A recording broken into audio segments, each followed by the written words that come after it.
Holden dealerships in limbo. Let's have a look.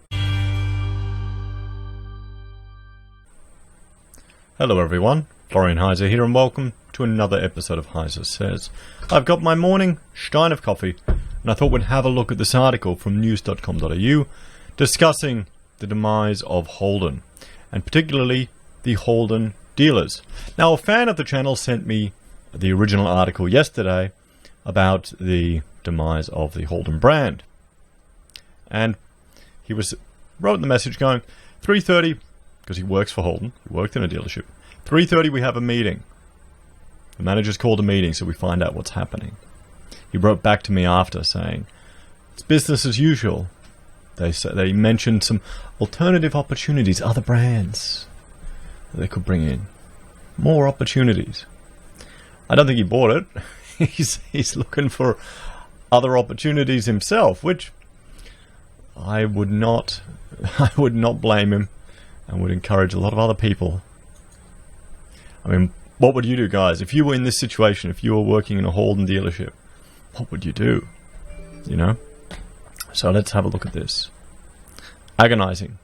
Holden's demise in Australia puts dealer staff in limbo. As Holden dealers face the choice of shutting down, switching brands or selling spare parts, around 600 staff across New Zealand and Australia are in limbo. And this is in addition to all of the staff at the Holden design facility down in Melbourne. The future of hundreds of jobs across Holden's dealer network remains unclear after parent company General Motors' decision to close down the brand by the end of the year. Now here's just the thing.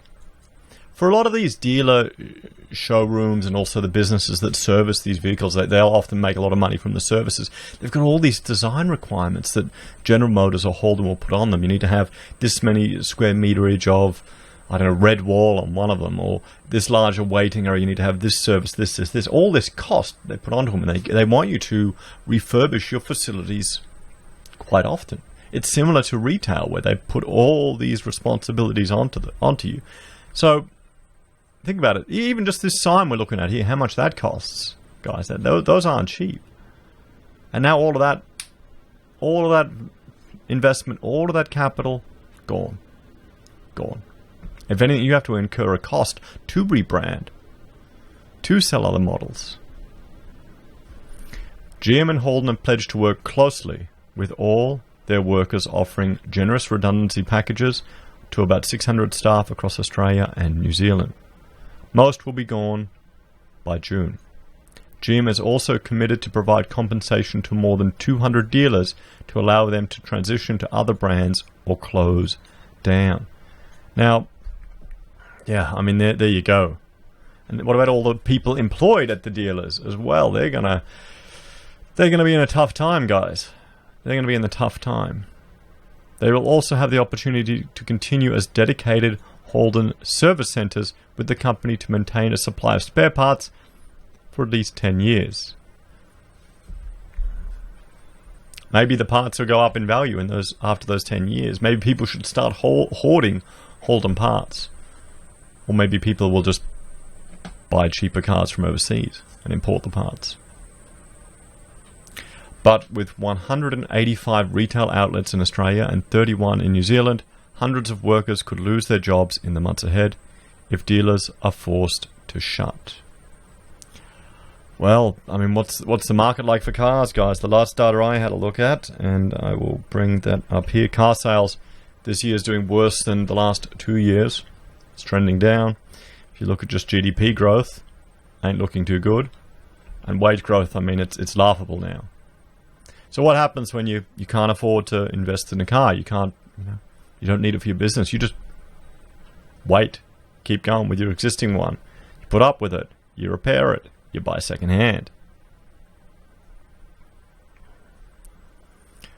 Holden interim chairman and managing director Christina Aquilina described the brand's demise as agonizing, but said the company had chased down every conceivable option to keep the brand afloat. Holden will always have a special place in the development of our countries. As Australia and New Zealand grew, Holden was part of the engine room fueling that development, Mr. Aquila said.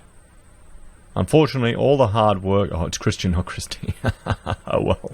Unfortunately, all the hard work and talent of the Holden family, the support of our parent company GM, and the passions of our loyal supporters have not been enough to overcome our challenges.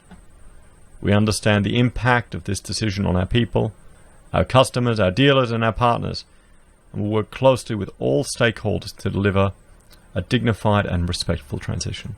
Now remember when there was all this debate about government investing money into Holden to keep them here. What's happened? A large portion of tax money just frittered away. Frittered away.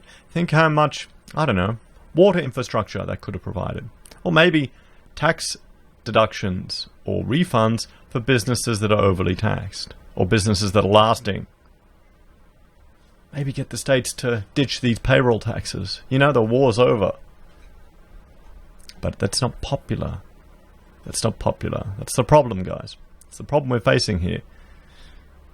The federal government's criticised GM for making its decision without consultation, though Prime Minister Scott Morrison declared he was not surprised by the move. Australian taxpayers put millions into this multinational company, and they let the brand just wither away on their watch, Mr. Morrison said. See, this is the thing I don't understand. This is what I don't understand. If the company put millions into it, why didn't we buy shareholders? A controlling share of the business? Why did we just give them money for nothing? Or tax deductions? Why didn't we buy a share of the business? Why didn't the unions that are so good at running businesses, why didn't they buy it out and run it themselves, guys? They're the best at running businesses, don't you know? They've got all the skills of running unions, so that must mean they must be really good at running other businesses too. It's funny that. It's like those who do, those who can't teach. Those who enterprise, those who can't unionize. Anyway. However, the Australian Manufacturing Workers Union said the government had failed to back the vehicle manufacturing industry. This Conservative government have consistently refused to support Australian manufacturing, and we've seen the result of that, with over 600 jobs being lost at Holden, Union Representative Donhera Walmsley said. Now here's the thing, guys. Here's the thing to consider. Calls like this sound, oh, they need to support the businesses, need to support the manufacturing. And I agree, Australia should have a manufacturing sector. But should it be at the expense of everyone else? Should everyone else incur a reduced quality of life because we're propping up these businesses that can't compete on a global scale? Have you read? Go through the enterprise bargaining agreement with Toyota. Have a look at that. I remember when Toyota left Australia, because I'm a Toyota fan. My father had a Hilux. We've got the Camry. We've just got a Kia now. I prefer the Toyota. But read through the enterprise bargaining agreement, the complexity of that agreement for the workers and the union that was negotiated for them. Just go through that and just imagine the complexity of implementing something like that. All the perks that they got. Here's the thing, guys. It's a different world now. It's a different world.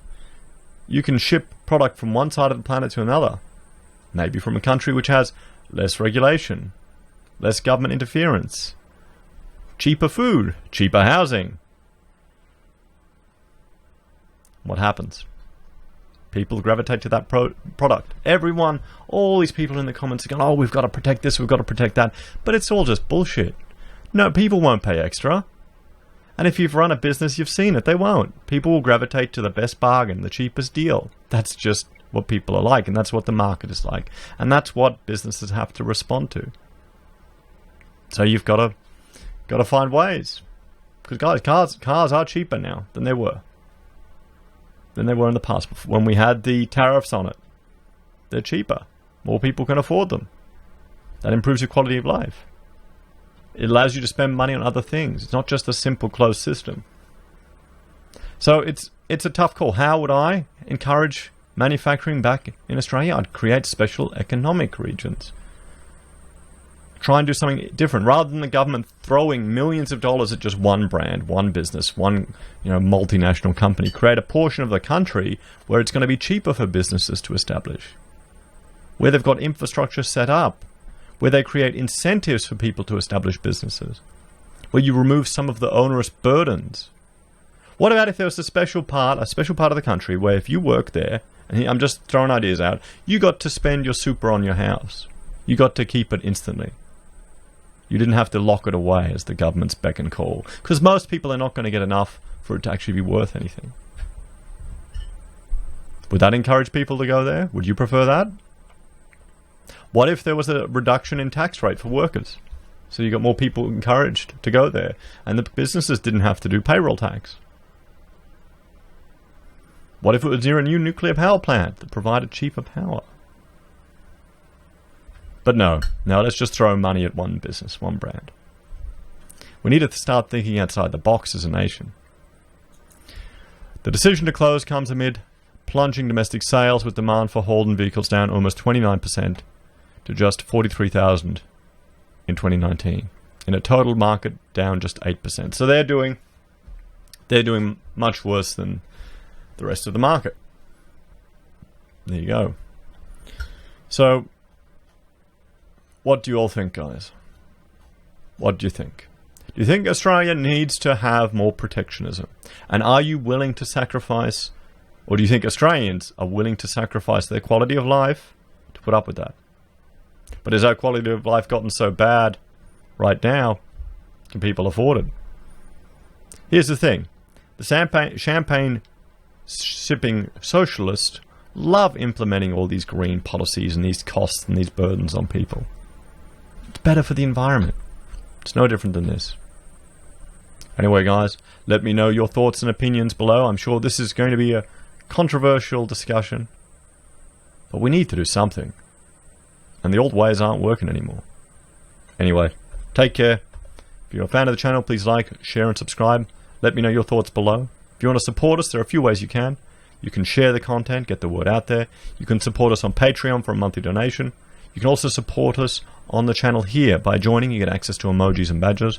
We also have merch we sell at the HeiseSays website, PayPal for direct donations, and referral links for Amazon, eBay for your consumer purchases, Independent Reserve and Kucoin for your crypto trading. Thanks, guys. Have a great day, and I'll see you in the next video. Bye for now.